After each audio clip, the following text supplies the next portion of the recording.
नमस्कार साथीहरू, म किरण सर। विगत 16 वर्षदेखि नेपालबाट श्रम गरी सुरक्षित रूपमा वैदेशिक रोजगारीमा पठाइरहेका छौँ। यति बेला हामी कहाँ साउदीको प्रतिष्ठित कम्पनीमा नेपाली पुरुषहरूलाई बारिस्टा र क्लिनर काममा वैदेशिक रोजगारको सुवर्ण अवसर आएको छ, जसमा जानको लागि इन्टरभ्यू नपर्न डाइरेक्ट रहेको छ र उमेर भनेको 22 वर्षदेखि 35 वर्षसम्मले एप्लाई गर्न पाइनेछ।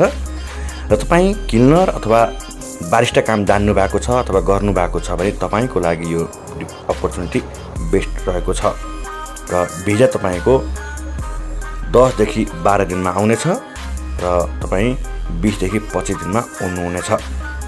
तपाईँ पनि एप्लाई गर्न चाहनुहुन्छ भने हाम्रो स्क्रिनमा दिएको नम्बरमा तुरन्त कल गर्नुहोला वा मिस कल अथवा वाट्सएपमा म्यासेज पनि गर्न सक्नुहुनेछ। तुरन्त जाने क्यान्डिडेटहरू मात्र कल गर्नुहोला। Thank you.